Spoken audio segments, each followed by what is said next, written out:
আম্মা জান আয়েশা বেলালকে বললেন, বেলাল, নবী বলছে আযান দেওয়ার জন্য, আল্লাহ নবী নামাজের ইমামতি করবে, আযান দাও।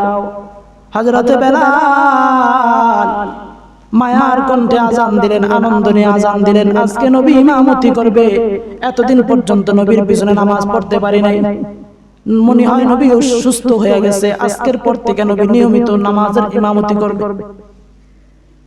আল্লাহ নবী আয়েশাকে বললেন, আয়েশা, আমাকে উজুর পানি দাও, উজুর পানির ব্যবস্থা করো, একটা পেয়ালার মধ্যে আমাকে উজুর পানি দাও, ওযু করে আমি মসজিদে যাব।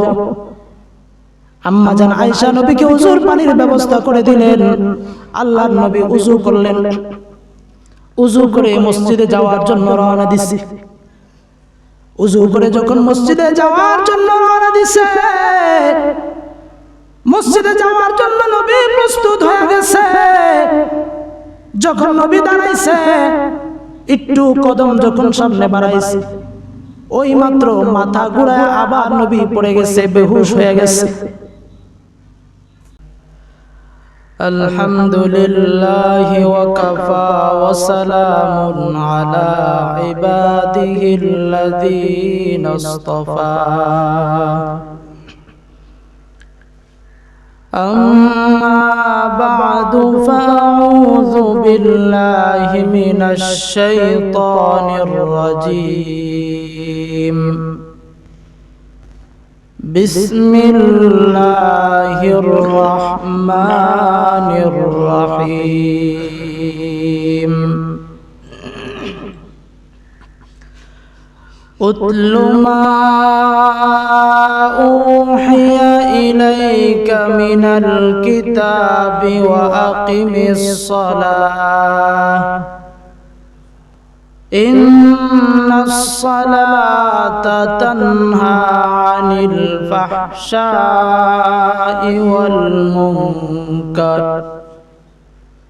ولذكر الله أكبر والله يعلم ما تصنعون. وقال رسول الله صلى الله عليه وسلم أول ما يحاسب به العبد يوم القيامة الصلاة أو كما قال النبي عليه الصلاة والسلام. اللهم صل على محمد وعلى آل محمد كما صليت على إبراهيم وعلى آل إبراهيم إنك حميد مجيد. اللهم بارك على محمد وعلى آل محمد كما باركت على إبراهيم وعلى آل إبراهيم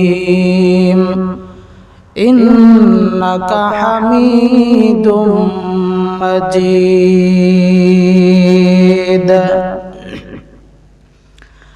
الحمد لله. আল্লাহ সুবহানাহু ওয়া তাআলার দরবারে হাজারো কোটি শুকরিয়া আদায় করি যে আল্লাহ রাব্বুল আলামিন পবিত্র জুমার দিনে পবিত্র বিধান জুমার নামাজ আদায়ের উদ্দেশ্যে পবিত্র স্থান আল্লাহর ঘর মসজিদে আসার তৌফিক দান করেছেন, বলে আলহামদুলিল্লাহ। আল্লাহ সুবহানাহু ওয়া তাআলা সমস্ত মাখলুকাত তৈরি করার পিছনে রব্বে কারীমের মাকসাদ আছে, মাকসাদ থেকে খালি নয়। ফি'লুল হাকিম লা ইয়াখলু আনিল হিকমা।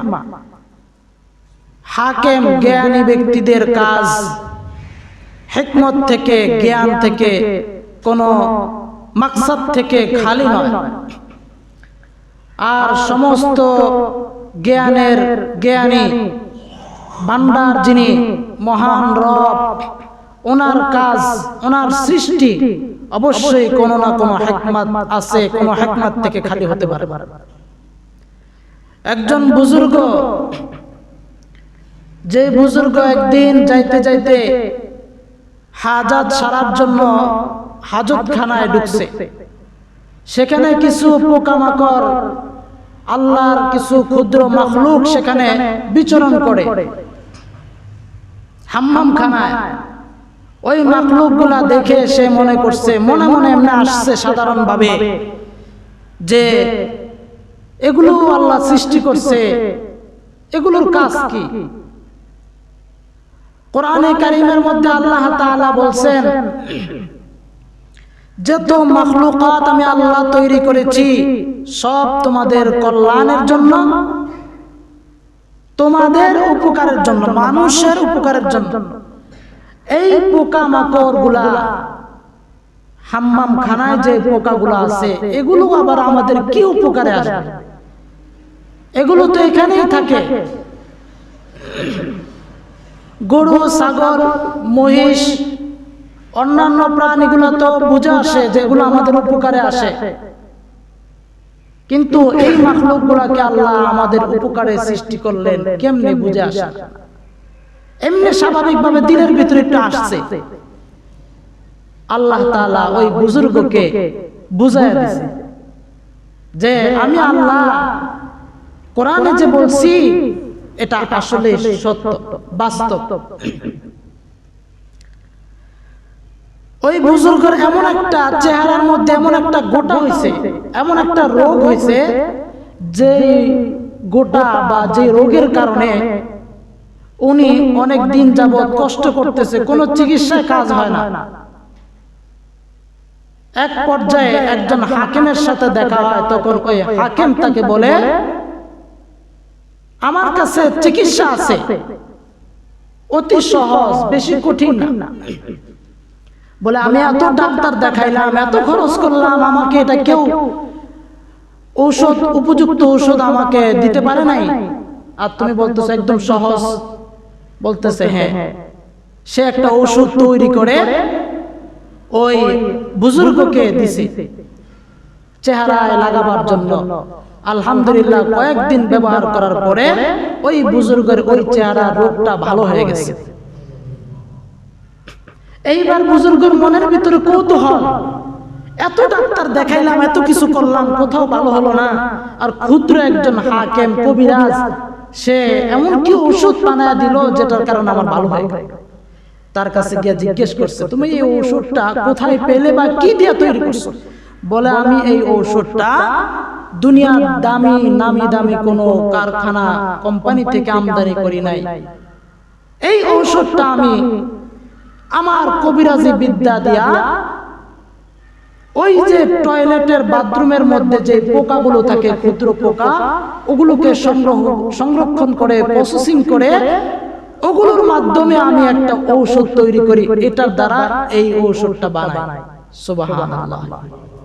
তখন ওই আল্লাহর ওলি মনে মনে তো বুঝে ফেলাইছে,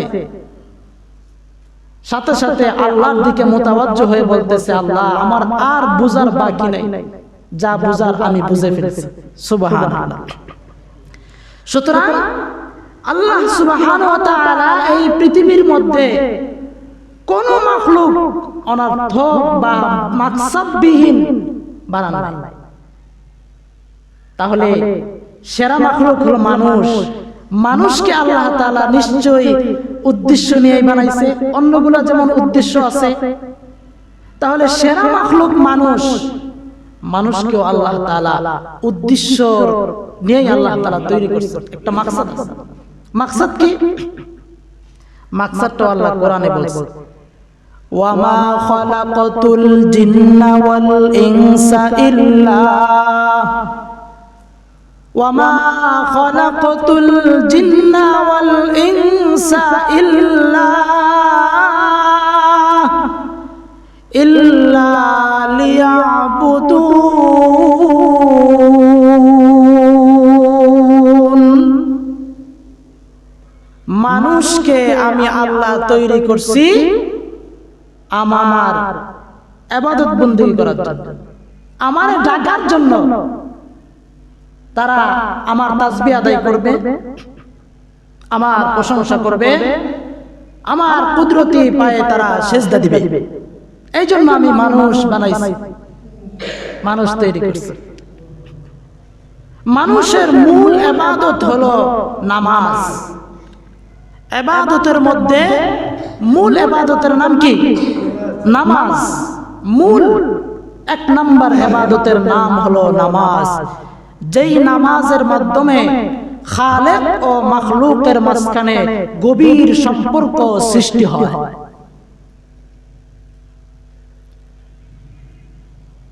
উতলু মা উহিয়া ইলাইকা মিনাল কিতাব উতলু মা উহিয়া ইলাইকা মিনাল কিতাব ওয়া আকিমিস সালাহ ইন্নাস সালাতা তানহা আনিল ফাহশাই ওয়াল মুনকার ওয়ালাযিকরুল্লাহি আকবার ওয়ালাযিকরুল্লাহি আকবার ওয়াল্লাহু ইয়ালামু মা তাসনাউন। এক নাম্বার মূল ইবাদতের নাম হলো নামাজ।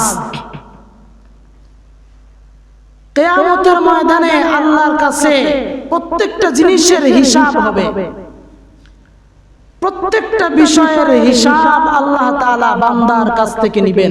আর কোন প্রাণীর কাছ থেকে হিসাব নেওয়া হবে না, শুধুমাত্র মানুষের কাছ থেকেই আল্লাহ সুবহানাহু ওয়া তাআলা হিসাব নেবেন। এই জন্য আল্লাহর হাবিব সাল্লাল্লাহু আলাইহি ওয়াসাল্লাম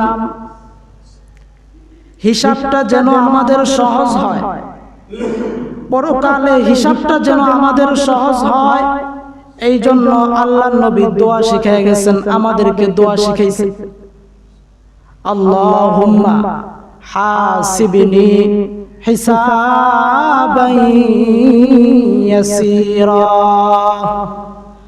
আল্লাহুম্মা হাসিবনি হিসাবান ইয়াসীরা।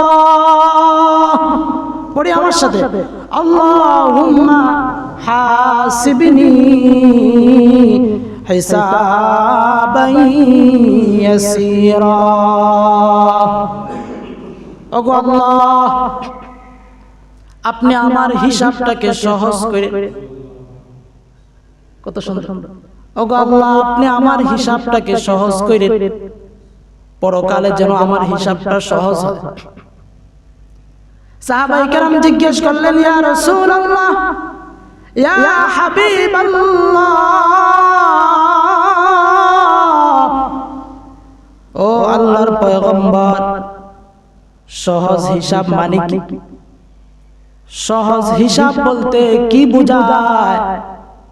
নবীজি সাল্লাল্লাহু আলাইহি ওয়াসাল্লাম বললেন, সহজ হিসাব মানে হলো কিয়ামতের ময়দানে যার কাছে আল্লাহ তাআলা এই কথাটা জিজ্ঞেস করবে না, কিয়ামতের ময়দানে যার কাছে আল্লাহ তাআলা এই কথা জিজ্ঞেস করবে না, এ বান্দা তুমি এই কাজটা কেন করলে, এই কাজটা কেন করো নাই, এই কাজটা কেন করেছো, এই কাজটা কেন করো নাই। এই যে কেন প্রশ্নটা আল্লাহ যার কাছে জিজ্ঞেস করবে না তার জন্যই হিসাবটা সহজ হবে। জোরে কোন সুবহানাল্লাহ। আর যার কাছে আল্লাহ জিজ্ঞেস করবে, বান্দা, এ বান্দা, এই কাজটা তুমি কেন করেছো, এই কাজ তুমি কেন করেছো আর কেন করো নাই, যার কাছে আল্লাহ কেন প্রশ্ন করবে তার জন্য হিসাবটা বড় কঠিন হয়ে যাবে। যাকে আল্লাহ কেন প্রশ্ন করবে তারই হিসাব কঠিন হবে, কারণ আল্লাহর সামনে কেন প্রশ্নের উত্তর দিয়া যাওয়ার মতো ক্ষমতা কোনো বান্দার নাই। কথা কোন ঠিক কিনা? যাকে আল্লাহ কেন প্রশ্ন করবে সে আটকে যাবে, আর যাকে আল্লাহ কেন প্রশ্ন করবে না এমনি হিসাব শুনা বা এমনি হিসাব সারা পার করে দিবে চোখ বন্ধ করে, তার জন্য হিসাবটা সহজ হবে। আর যদি কোনো একটা বিষয় আটকায়া আল্লাহ জিজ্ঞেস করে ফেলায় তাইলে শেষ। এই জন্য নবী বলতেন, আল্লাহুম্মা হাসিবনি হিসাবান ইয়াসীরা। ওগো আল্লাহ, আপনি আমার হিসাবটা সহজ বানায় দেন, পরকালে যেন আমার হিসাবটা সহজ হয়। কারণ পরকালে যদি হিসাব কঠিন হয় তাহলে আপনার সামনে থেকে যাওয়া বড় কঠিন হবে। কারণ এটা তো দুনিয়ার আদালত না যে ক্ষমতার মাধ্যমে, টাকার মাধ্যমে, পরিচিতির মাধ্যমে বিচারকে পাল্টাবো বা চেঞ্জ করব। এটা তো আখিরাত, যেখানে বিচার পাল্টাবার কোনো সুযোগ নাই। কিয়ামতের ময়দানে সর্বপ্রথম নামাজের হিসাব নেওয়া হবে। কিয়ামতের ময়দানে সর্বপ্রথম হিসাবটাই হবে নামাজের হিসাব। আউয়ালু মা ইউহাসাবু বিহিল আবদু ইয়াউমাল কিয়ামাতিস সালাহ। আউয়ালু মা ইউহাসাবু বিহিল আবদু ইয়াউমাল কিয়ামাতিস সালাহ।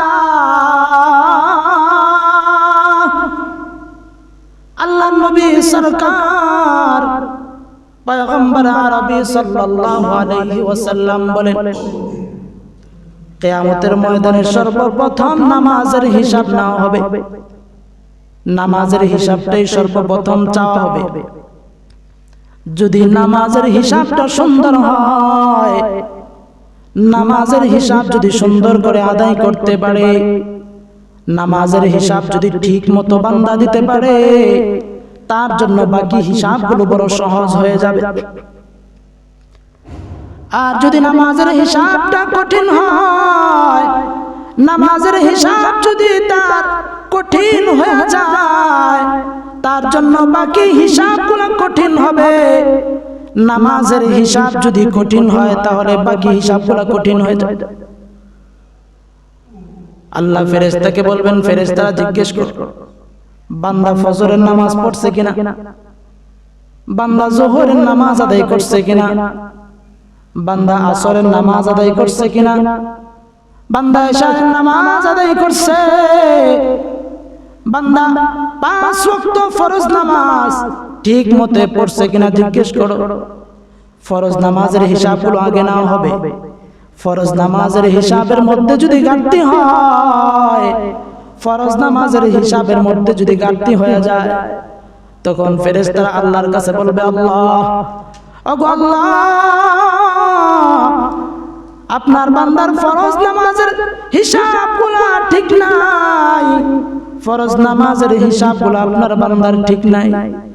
তখন আল্লাহ ফেরেশতাকে বলবে, ফেরেশতারা, আমার বান্দার জীবনে দেখো কোন নফল নামাজ আছে কিনা, সুন্নতে মুআক্কাদা আছে কিনা, সুন্নত নামাজ আছে কিনা, তার সুন্নত নামাজগুলো দিয়া ফরজের ঘাটতি পূরণ করার চেষ্টা করো। ফেরেশতারা তার জিন্দেগীর মধ্যে তালাশ করবে, তার জীবনের মধ্যে ফেরেশতারা তালাশ করবে তার জিন্দেগীর মধ্যে কোনো সুন্নত নামাজ আছে, তার জীবনের মধ্যে কোনো সুন্নত নামাজ আছে কিনা, তার জিন্দেগীর মধ্যে কোনো নফল নামাজ আছে কিনা। যদি তার জীবনের মধ্যে সুন্নত নামাজ পাওয়া যায়, তার জীবনের মধ্যে যদি নফল নামাজ পাওয়া যায়, ওই সুন্নত আর নফল নামাজগুলো দিয়া ফরজের ঘাটতি পূরণ করার চেষ্টা করা হবে।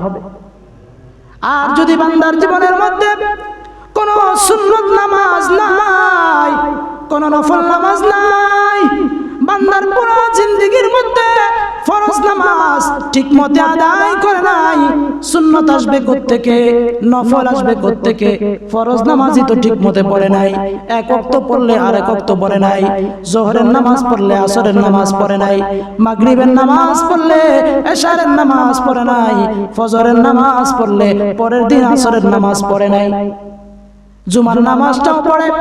এমন বহু মুসলমান আছে যেই মুসলমান পুরা সপ্তাহ এক ওয়াক্ত নামাজও পড়ে না, শুধুমাত্র জুমার নামাজ পড়ার জন্য আসে নাই, শুধুমাত্র জুমার নামাজ পড়ার জন্য আসে। তাও এমন সময় আসে যখন ইমাম সাহেব খুতবার জন্য দাঁড়ায় গেছে, সুন্নত পড়ার সময় নাই, ওই বান্দা সুন্নতটা পড়তে পারল না। আবার নামাজ যখন শেষ হয়ে যায়, নামাজ শেষ হওয়া মাত্রই সালামের সাথে সাথে মসজিদ থেকে বের হয়ে যায়। ফরজ নামাজের পরে যে সুন্নত আছে, ওই সুন্নতটাও পড়ার কোনো খবর নাই। তাহলে এই বান্দার জীবনে সুন্নত নামাজ আসবে কিভাবে? যেই বান্দা ফরজ নামাজ ঠিকমতো পড়ে নাই, ফরজ নামাজটাও ভালো করে আদায় করে নাই, ওই বান্দার জীবনে নফল নামাজ সুন্নত নামাজ আসবে কেমনে? ওই বান্দা পুরা জিন্দেগীর মধ্যে তালাশ করতে থাকবে, ফরজ নামাজের পরে সুন্নত নামাজ নাই, নফল নামাজ নাই। তখন ওই বান্দার ব্যাপারে বলা হবে, বান্দা তোমার তো নামাজের হিসাব ঠিক নেই। আল্লাহর কাছে পেশ করা হবে, আল্লাহ আপনার এই বান্দার তো নামাজের হিসাব ঠিক নাই। তারপরে অন্য হিসাব নেওয়া হবে, রোজার হিসাব নেওয়া হবে, যাকাতের হিসাব নেওয়া হবে। মনে রাখবেন, যে বান্দাগুলা ঠিকমতো নামাজ পড়ে না, ওই বান্দাগুলা ঠিকমতো রোজাও রাখে না, ঠিক কিনা?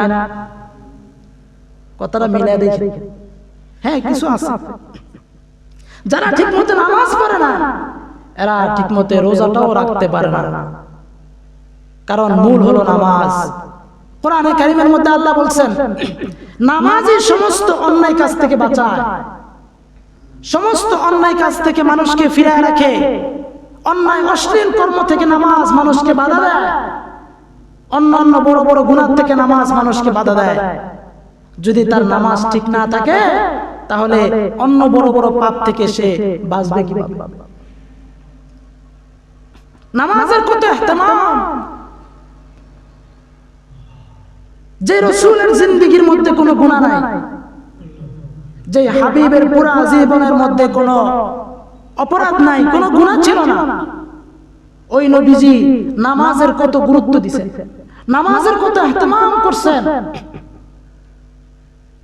যত কঠিন মুসিবতে থাকুক না কেন, যুদ্ধের মধ্যে আছে, শত্রুরা মেরে ফেলবে, এমন সময়ও নামাজ ঠিকঠাক দুইটা দল করে করে নামাজ পড়াইতেন। এক দল ময়দানে থাকবে, আরেক দল নামাজ পড়বে, আবার ওই দল আসবে, আরেক দল যাবে।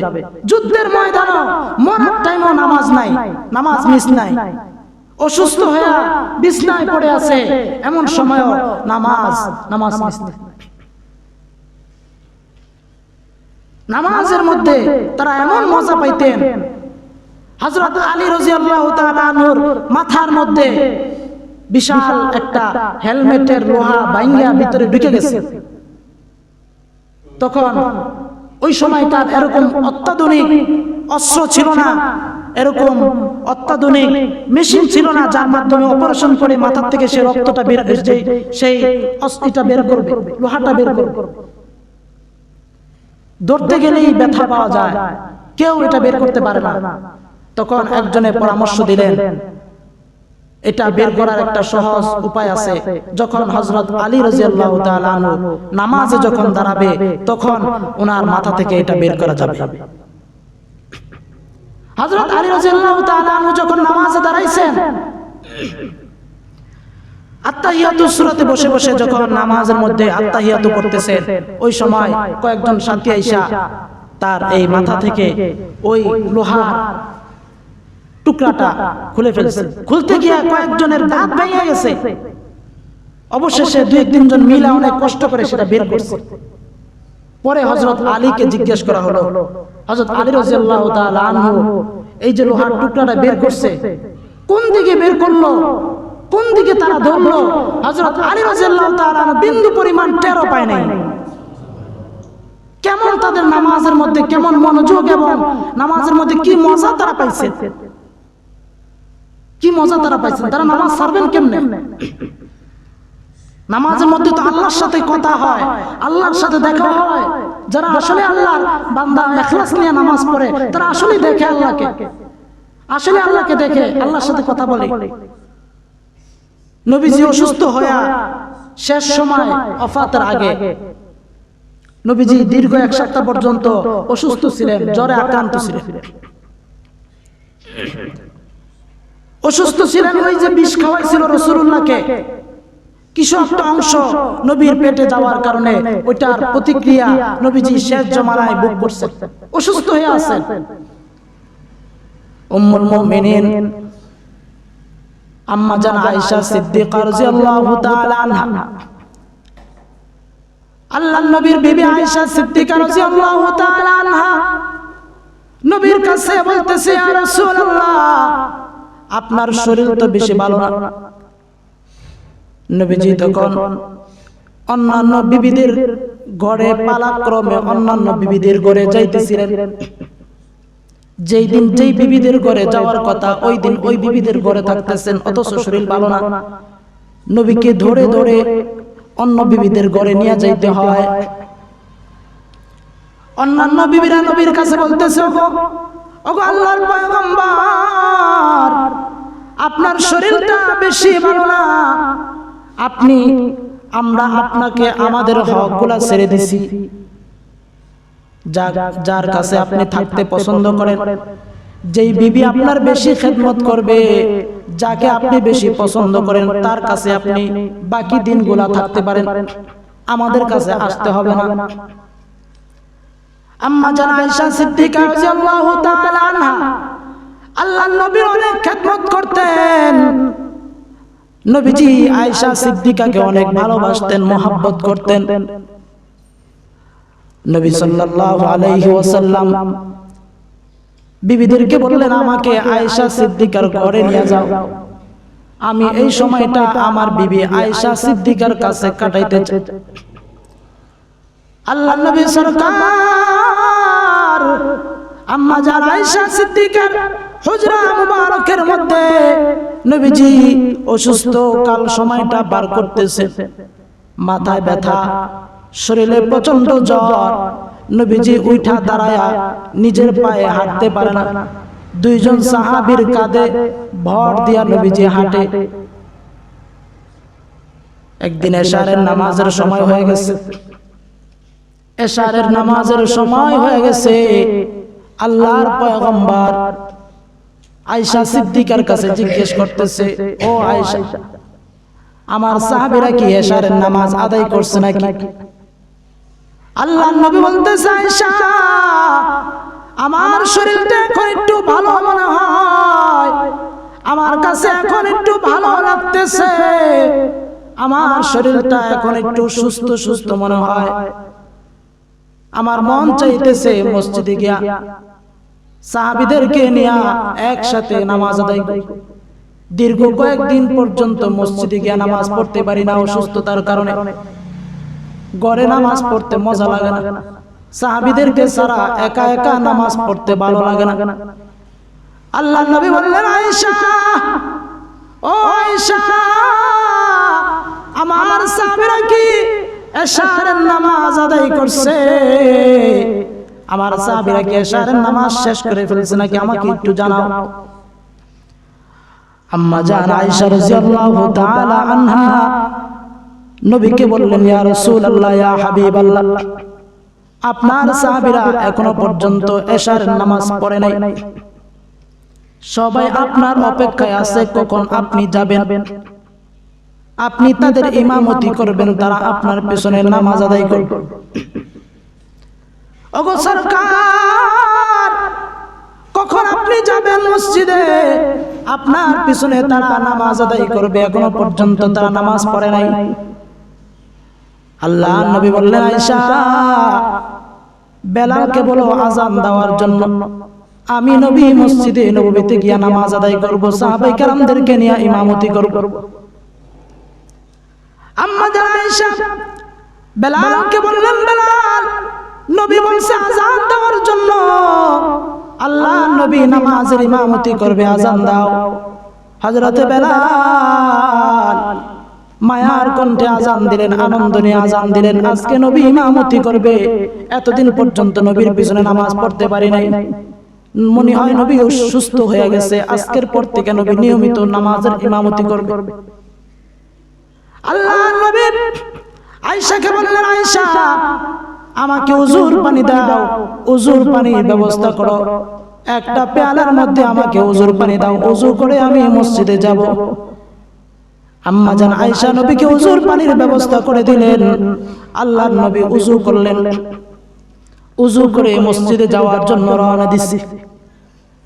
উজু করে যখন মসজিদে যাওয়ার জন্য রওনা দিছে,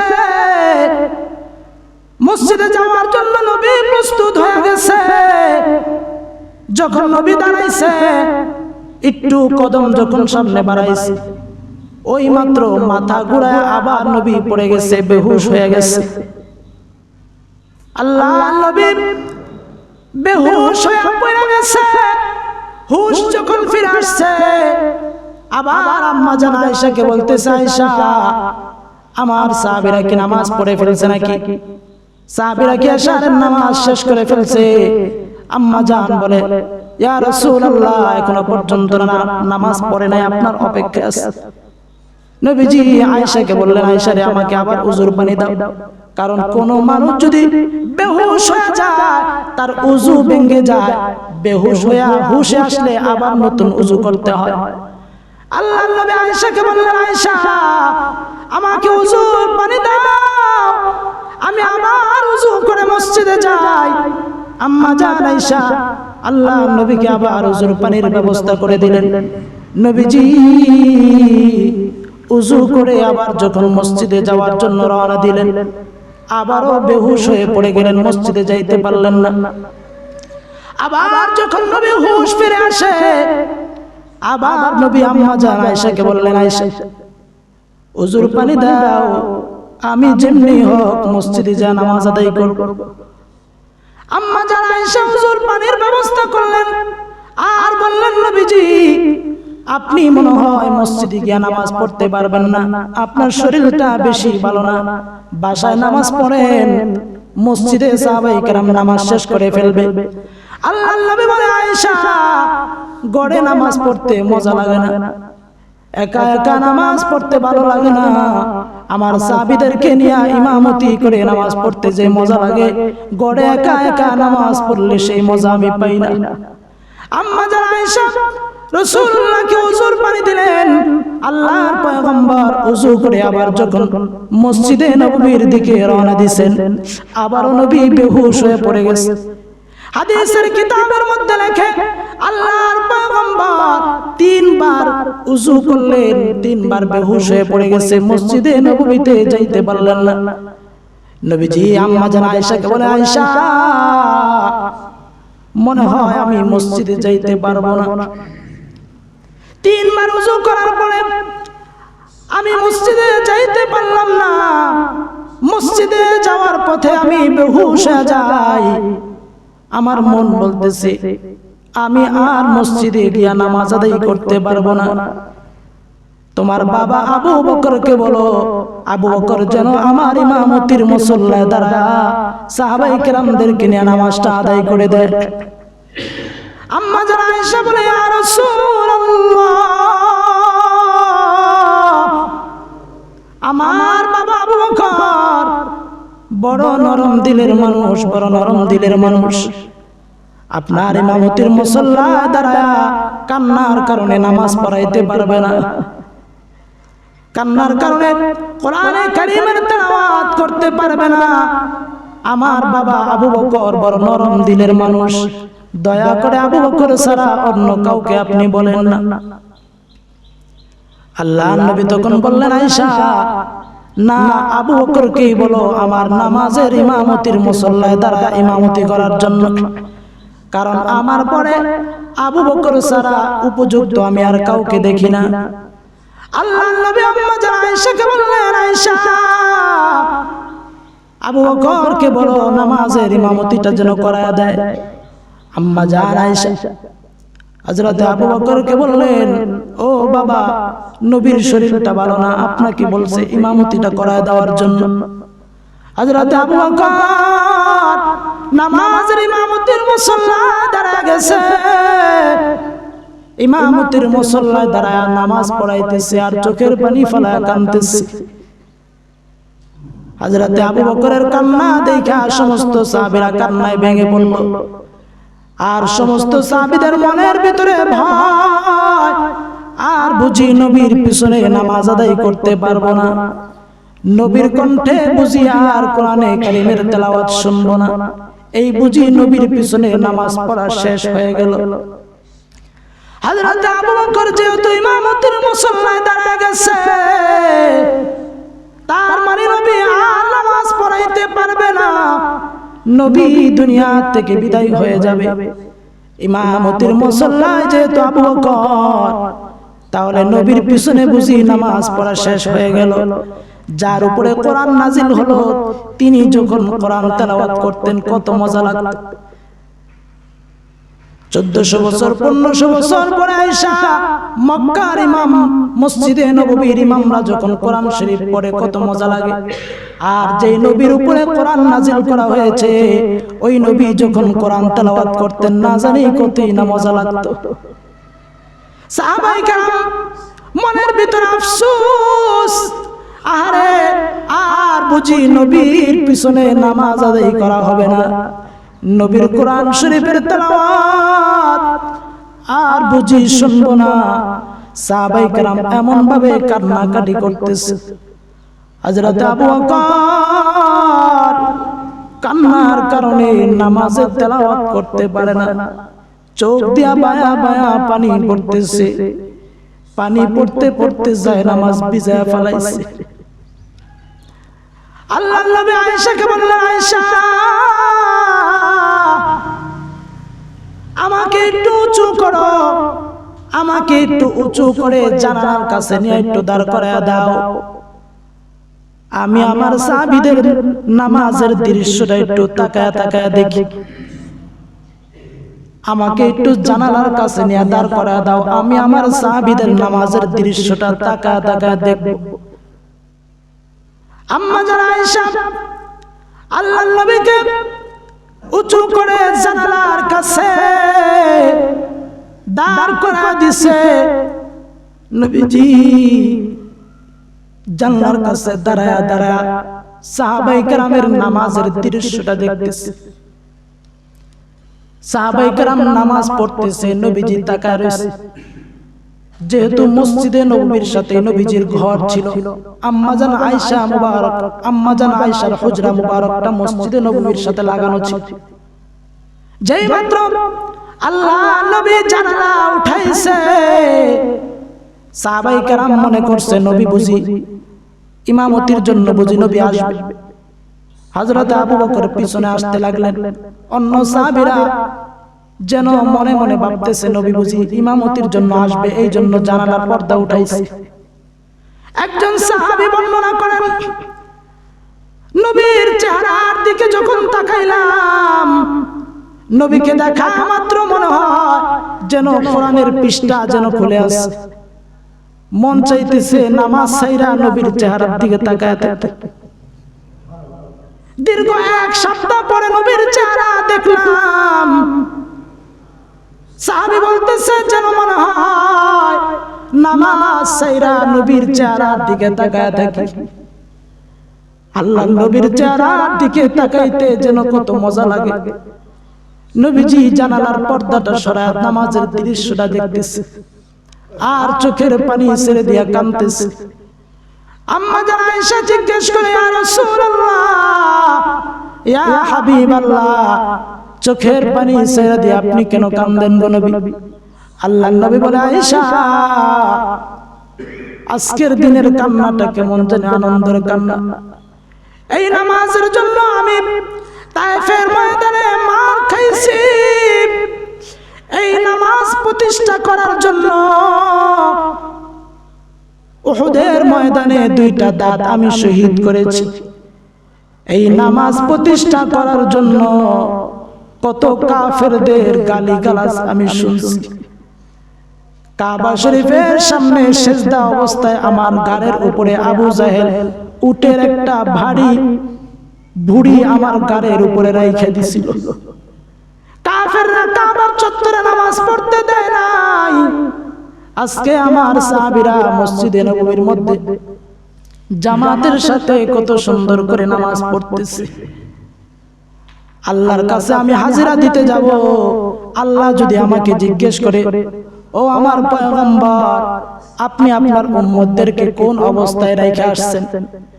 আমি আল্লাহর কাছে বলতে পারবো, আল্লাহ, আমি আমার উম্মতদেরকে নামাজ অবস্থায় আপনার কুদরতি পায়ে সিজদা দেওয়া অবস্থায় আপনার বান্দাগুলোরে আমি রেখে আসছি।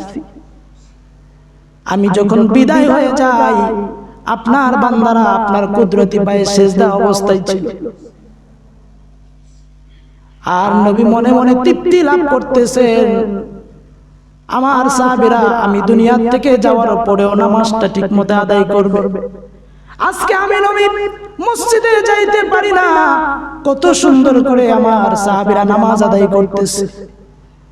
আল্লাহ নবী পরের দিন সকালবেলা চাষতের সময় দুনিয়া থেকে বিদায় হয়ে গেলেন। নবীজি বিদায় হওয়ার আগে বারবার যেই কথাটা উম্মতের কাছে বলে গেছেন, যেই কথাটা বারবার উম্মতকে জানা গেছে, আসসালাত আসসালাত আসসালাত ওয়া মা মালাকাত আইমানুকুম। আল্লাহর নবী বিদায় হয়ে যায়, দুনিয়া থেকে যাওয়ার আগে, বিদায়ের আগে উম্মতের কাছে সর্বশেষ যেই নসিহত, যেই উপদেশ আমাকে আপনাকে নবীজি দিয়ে গেছে, সেই উপদেশটা হলো, উম্মত, নামাজ নামাজ নামাজ। একবার নয়, দুইবার নয়, 3বার নবী বলেছেন, আসসালাত আসসালাত আসসালাত ওয়া মা মালাকাত আইমানুকুম। উম্মত, নামাজ নামাজ নামাজ, জীবনে কোনোদিন নামাজ ছাড়বা না। আমি নবী দুনিয়ার থেকে চলে যাই, তোমাদেরকে ওসিয়ত করে যাইতেছি, দুনিয়ার বুকে যতদিন হায়াত থাকবে, শ্বাস নিঃশ্বাস যতদিন থাকবে, দুনিয়ায় যত ব্যস্ততার মধ্যেই থাকো না কেন, 1 ওয়াক্ত নামাজ কোনোদিন কাজা করবা না। 1 ওয়াক্ত নামাজ কোনোদিন ছাড়বা না। যেই নবী এত কিছু করছে, যেই নবীর শাফাআত ছাড়া আমাদের পরকালের মুক্তির কোনো রাস্তা নাই, ওই নবী বলে গেছে, উম্মত, নামাজটা ধরে রাখো, আর কিছু করো আর না করো, নামাজটা ধরে রাখো, আর কিছু পারো আর না পারো, নামাজটা পড়ো, বাকি কাজ আমি করে দিব। নামাজ ঠিক মতো পড়ো। যদি নামাজটাই না থাকে, কি পরিচয় নিয়ে আল্লাহর সামনে তুমি দাঁড়াইবা? যদি নামাজটাই তোমার ঠিক না থাকে, কি পরিচয় নিয়ে আমার সামনে উম্মত হিসাবে তুমি দাবি করবে? কিয়ামতের ময়দানে সর্বপ্রথম হিসাবটাই তো হবে নামাজে। আউয়ালু মা ইউহাসাবু বিহিল আবদু ইয়াউমাল কিয়ামাতিস সালাহ। আউয়ালু মা ইউহাসাবু বিহিল আবদু ইয়াউমাল কিয়ামাতিস সালাহ। আল্লাহর নবী বলেন, কিয়ামতের ময়দানে সর্বপ্রথম নামাজের হিসাব নেওয়া হবে। সর্বপ্রথম নামাজের হিসাবটাই কিন্তু চাওয়া হবে। নামাজের হিসাব যদি তুমি ঠিকমতো আদায় করতে পারো, নামাজের হিসাব যদি তোমার সঠিক হয়, তোমার জন্য বাকি হিসাবগুলো বড় আসান হয়ে যাবে। রোজার হিসাবগুলো সুন্দর হয়ে যাবে, যাকাতের হিসাবগুলো তোমার সুন্দর হয়ে যাবে। আর যদি নামাজের হিসাব যদি তোমার ঠিক না হয়, নামাজের হিসাবের মধ্যে যদি তোমার গরমিল থাকে, তুমি ঠিক মতে নামাজের হিসাব দিতে পারলা না, সর্বপ্রথম ফরজ নামাজের হিসাবটাই নেওয়া হবে। ফরজ নামাজের হিসাব 5 ওয়াক্ত নামাজ, ফরজ নামাজ, ফজরের নামাজের হিসাব নেওয়া হবে। বান্দা প্রতিদিন ঠিক মতে ফজরের নামাজ পড়ছো কিনা। যদি আমি তখন বলি আল্লাহ শীতের কারণে ফজরের নামাজ পড়তে পারি নাই, ঠান্ডার কারণে ফজরের নামাজটা আদায় করতে পারি নাই, তখন আল্লাহ যদি বলে যাও এখন তোমার জন্য গরমের ব্যবস্থা আছে। আর যদি গরমের সময় বলি আল্লাহ রাত বড় ছোট, ঘুম পূরণ হয় না, এই জন্য ফজরের নামাজটা পড়তে পারি নাই, বলবে বান্দা এখন তুমি আরামের ঘুম ঘুমাও, যাও জাহান্নামে যাও। দুনিয়ার মাত্র কয়েক মিনিটের আরামের জন্য, কয়েক সেকেন্ডের মজার জন্য নামাজ কাজা করলাম।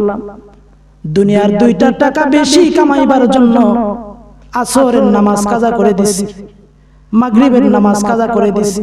মনে মনে ভাবলাম পরে পয়রা নিব, কিন্তু মাগরিবের ওয়াক্তটা শেষ করে দিলাম।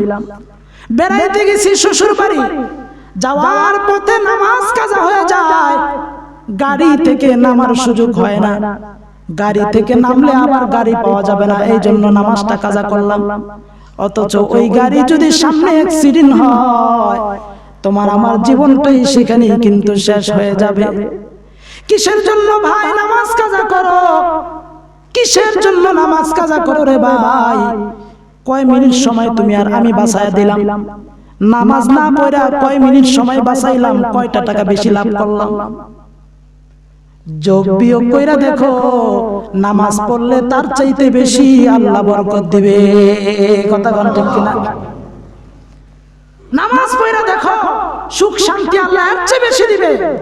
ঘুমের মধ্যে বরকত দিবে, হায়াতের মধ্যে বরকত দিবে, কামাইয়ের মধ্যে বরকত দিবে, সুস্থতার মধ্যে বরকত দিবে, গোটা জীবনের মধ্যে আল্লাহ বরকত দিয়ে দিবে। 5 ওয়াক্ত নামাজ পড়ে দেখো।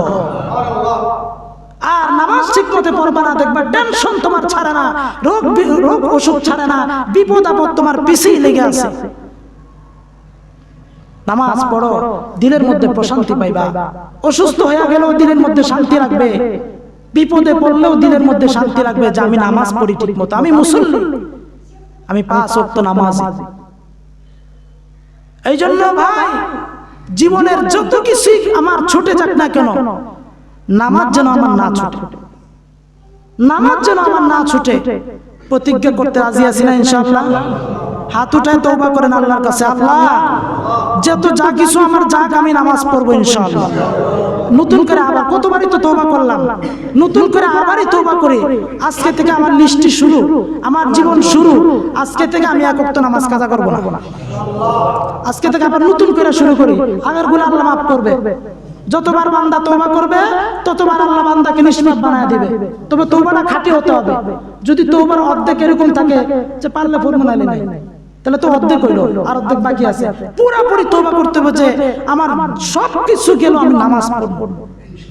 তাহলে ইনশাআল্লাহ আল্লাহ পাক আমার এই তওবাকে কবুল করবে, নতুন জীবনের জন্য আল্লাহ সহজ করবে। এবং মসজিদে নামাজ পড়ব। কোথায়? মসজিদে নামাজ পড়ব, বাসায় নয়। মসজিদে নামাজের মধ্যে আলাদা সওয়াব, আলাদা মজা আছে। জামাতের সাথে মসজিদে নামাজ পড়বে ইনশাআল্লাহ। আল্লাহ আমাদের সবাইকে কবুল করুন। এবং মা বোনদেরকে বলবো নামাজের জন্য, মা বোনদেরকে বলবো নামাজের জন্য। বলবো মা, স্ত্রীকে বলবো স্ত্রী শোনো, তুমি অন্য কিছু করো, আমি তোমাকে বাধা দেব না। হয়তো তোমাকে অন্য গুনাহ থেকে আমি বাঁচাইতে পারবো না, কিন্তু নামাজের ব্যাপারে আমি তোমাকে ছাড় দেব না। নামাজটা তোমার ঠিক রাখতে হবে, বাকিগুলো আমি তোমাকে আর কিছু বলবো না। দেখেন নামাজটা কমপক্ষে ধরান, দেখবেন আস্তে আস্তে আপনার স্ত্রী আস্তে আস্তে নামাজ যদি ধরে ফেলে, বাকিগুলো আস্তে আস্তে দেখবেন ছেড়ে দেবে। দেখবেন কয়দিন পরে পর্দা করা শুরু করে দিবে, কয়দিন পরে দেখবেন তাসবিহ পড়া শুরু করে দিবে, কয়দিন পরে দেখবেন রোজার মাসে রোজাও ঠিক মতো রাখবে। নামাজটা ধরার আগে যার নামাজ ঠিক তার সব ঠিক, এটা মনে রাখেন। যার নামাজ ঠিক তার লেনদেনও ঠিক থাকে, সে 2 টাকা মাইরা খায় না, মিথ্যা কথা বলে না। যারা নামাজ খাঁটি নামাজি, যারা খাঁটি নামাজি তার লেনদেন ঠিক থাকে। কিতাবের মধ্যে পড়ছি, যার নামাজ ঠিক না তার সাথে লেনদেন করে না, সে 2 টাকা মাইরা খেতে দ্বিধাবোধ করতো না, কারণ সে আল্লাহর হক আদায় করে না। তোমার হক দিব করতেন, কথা বুঝেন নাই? যে নামাজ পড়ে না সে তো আল্লাহর হক আদায় করে না, তোমার হক আদায় করবে কইতে। এইজন্য যার নামাজ ঠিক তার দুনিয়ার সবকিছুই ঠিক থাকে। এইজন্য আমরা নামাজ ঠিক রাখবো ইনশাআল্লাহ। ওয়া আখির দাওয়া।